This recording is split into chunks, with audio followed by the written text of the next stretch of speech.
E começando a revisão do episódio 14 de Boruto, ou 14 dependendo do seu estado. O episódio já tem início com uma revelação interessantíssima sobre o Nue. Ele é um ser originário de outro mundo.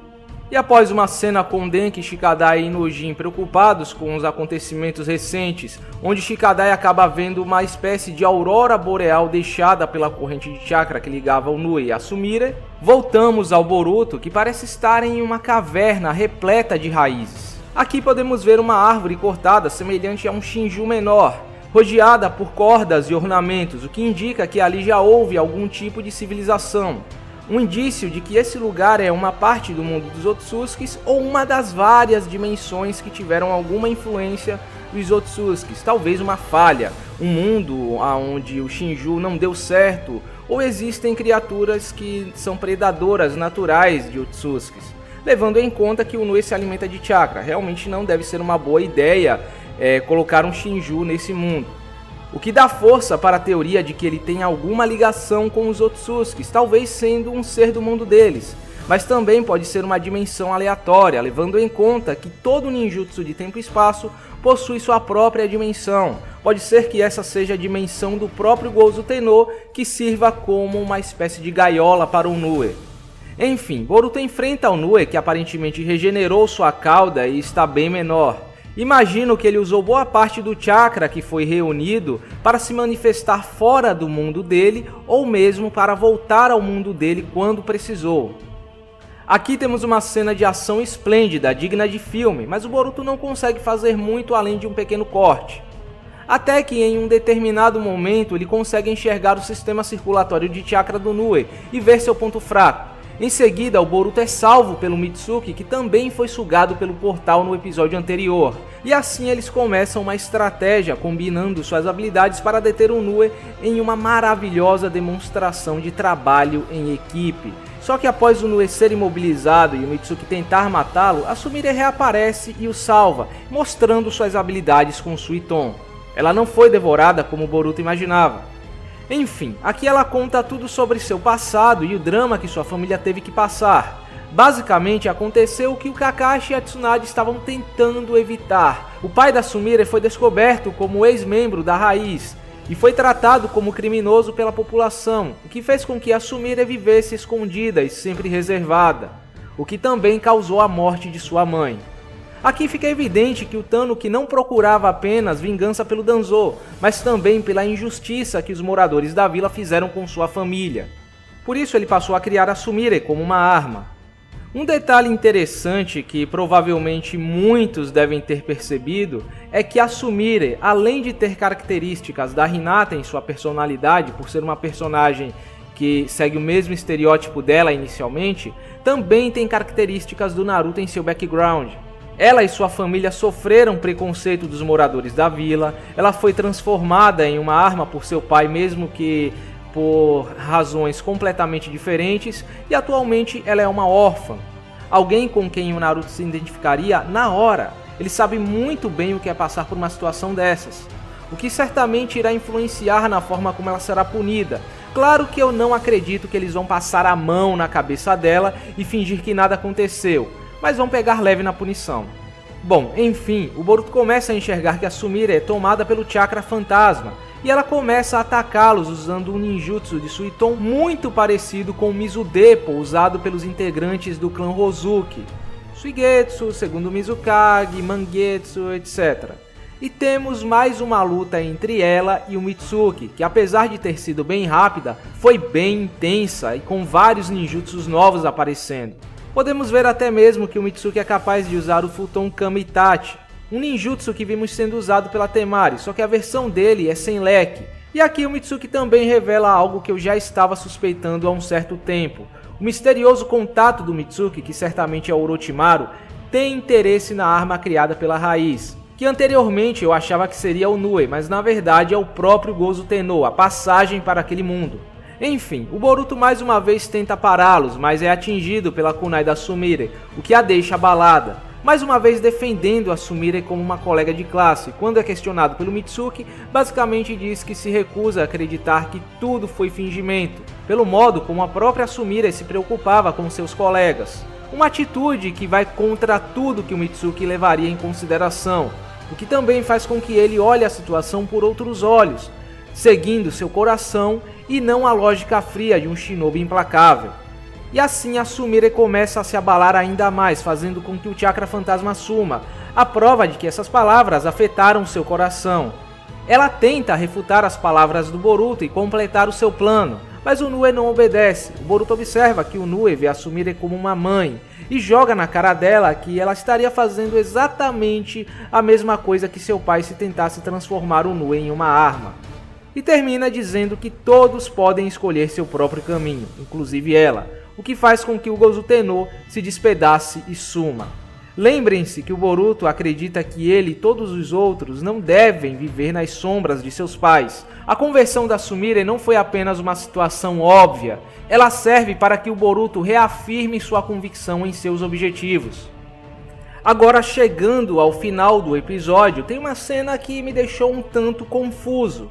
Quando eles estão prestes a escapar da dimensão, o portal por onde eles chegaram aparentemente se fecha, e o Boruto meio que consegue encontrar outra saída, enxergando o mundo deles através de um portal oculto.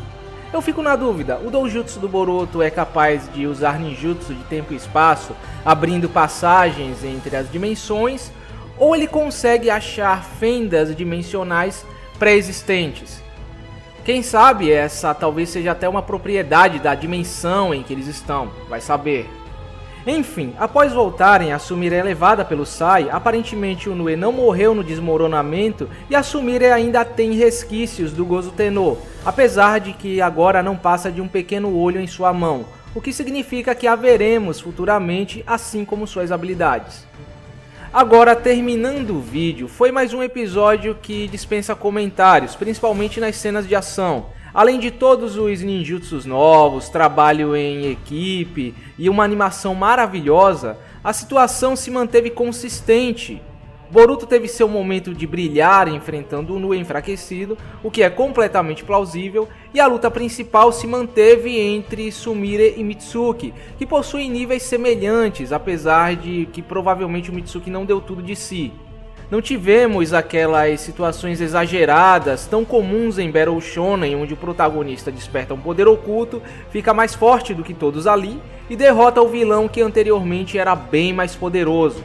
Porém, eu senti que tudo aconteceu rápido demais, acho que esse final merecia ser dividido em 2 episódios, com a Sumire oferecendo mais resistência e as lutas sendo um pouco mais prolongadas. Em poucas palavras, eu acho que faltou uma luta final mais impactante, de resto, está tudo ok. Já sobre a conversão da Sumire, entre aspas, e o desfecho do arco, que algumas pessoas estão julgando, era algo previsível desde o momento em que ficamos sabendo que o responsável pelos incidentes era alguém próximo deles. Era óbvio que isso não iria acabar em morte e o inimigo seria convertido. Sem falar que não existia outra forma de parar a Sumire que não fosse a matando ou a convertendo. E obviamente ela não iria morrer, o Boruto vendo uma colega de classe morrendo na frente dele, sem ter conseguido fazer nada para mudar a situação, seria algo para ficar se culpando pro resto da história. Não se encaixa neste momento do enredo, não se encaixa. A Sumire é tão vítima das circunstâncias quanto todo mundo ali. No fundo, ela não passa de uma criança gentil, que se preocupa com seus amigos e não queria estar fazendo aquilo, porém, estava presa ao legado de seu pai, à necessidade de cumprir um dever que ela acreditava ser o único motivo de sua existência. Ela já estava em conflito com essa situação muito antes do Boruto questioná-la, sem falar que no final das contas ela não matou ninguém e foi convertida por um desses amigos, alguém que ela conhecia, convivia todos os dias e se importava. Não por alguém que ela viu 2 vezes e falou algumas palavras bonitas. Devo dizer que entre todas as conversões de vilões que já vimos nesta franquia, a da Sumire foi uma das mais compreensíveis.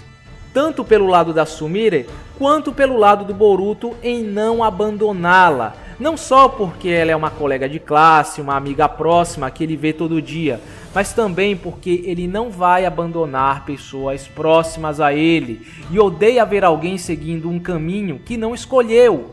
Abandoná-la significa abandonar os objetivos que ele impôs a si mesmo. Sem falar que ele não estava acreditando nela cegamente, ele mesmo afirma, a Sumire é uma pessoa fácil de se ler. Ela não conseguia esconder do Boruto o que realmente estava sentindo. Se querem reclamar de vilão sendo convertido, reclamem quando o Boruto converter um vilão puramente psicopata que matou milhares de pessoas que não tem nenhuma afinidade com ele e que ele conheceu há 5 minutos. Enfim, a Sumire foi uma verdadeira surpresa. Ela passou da personagem mais odiada da nova geração para a mais hypada. Seu visual, habilidades e ninjutsus são simplesmente fodas. Ela foi uma ótima adição ao lado dos heróis. É uma personagem que sem dúvidas eu gostaria de ver no futuro, pois ela tem um potencial imenso, a possibilidade de ser uma futura usuária de Mokuton, já que ela tem células do Hashirama, e o Nue, que aparentemente ela ainda tem capacidade de invocar, pode ser um poderosíssimo aliado no futuro. É triste quando eu vejo pessoas debochando, dizendo: ah, então aquele ser ameaçador, a arma que quase destruiu a vila, que deixou o Naruto impotente sem poder fazer nada, o foco de todo esse mistério, no final das contas é o pet de uma menininha. Sem levar em consideração todas as possibilidades que se abriram aqui. O bom leitor e espectador está 2 passos à frente. O que essa situação representa agora não é importante, o importante é o que ela pode representar no futuro. Se o Nue foi poupado e a Sumire ainda pode invocá-lo, significa que ele terá algum papel nas futuras aparições dela durante a história. Sem falar que ainda existem questões pendentes sobre a ligação do olho do Boruto com essa dimensão e o Nue. Eu prefiro não me aprofundar nessa questão ou teorizar alguma coisa antes de ter mais informações. Porém, a ligação que essa dimensão tem com as células do Hashirama, que possuía o Mokuton, e o olho do Boruto, Kekkei Genkais únicas despertadas por descendentes de Otsutskis, é um forte indício de que talvez essa dimensão seja a dimensão original dos Otsutskis, que talvez só possa ser acessada por quem despertou determinadas Kekkei Genkais raras e únicas. Esse arco já pode ser uma pista fortíssima disso, e o Nue pode ser de grande utilidade no futuro. Talvez ele seja até mesmo um predador de Otsutskis, quem sabe? Eu acredito que talvez vários dos personagens que estamos vendo aqui, isso inclui a Sumire e o Nue, sejam introduzidos ao mangá futuramente. Eles nem precisariam focar nessa história que vimos aqui. Só precisam dizer que a Sumire é um ex-experimento que acabou sendo salva e acolhida pela vila e pronto. Não se esqueçam que o anime está sendo supervisionado por Masashi Kishimoto e Yuki Okodachi.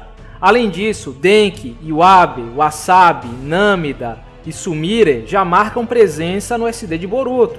Não acho que eles foram criados apenas para o anime, mas essa é só uma suposição minha. Bom, em resumo, não foi um desfecho, ai meu Deus que maravilha do universo, mas também não foi decepcionante. Foi algo que já estava sendo construído há alguns episódios e a única forma coerente de fazer com que o Boruto resolva essa situação por si mesmo. Talvez não foi o desfecho que alguns de vocês imaginavam, mas foi o desfecho que o arco precisava. Esperem por mortes e sacrifícios no futuro, quando o próprio enredo de Boruto evoluir para algo que dê base para este tipo de acontecimento. Não agora. Bom, então é isso, meus amigos. Eu até pensei em falar mais sobre o que eu achei deste arco em si, mas deixarei essa opinião para o próximo episódio, o último episódio deste arco. Agora eu fico por aqui, eu espero que vocês tenham gostado da revisão e nos vemos no próximo vídeo.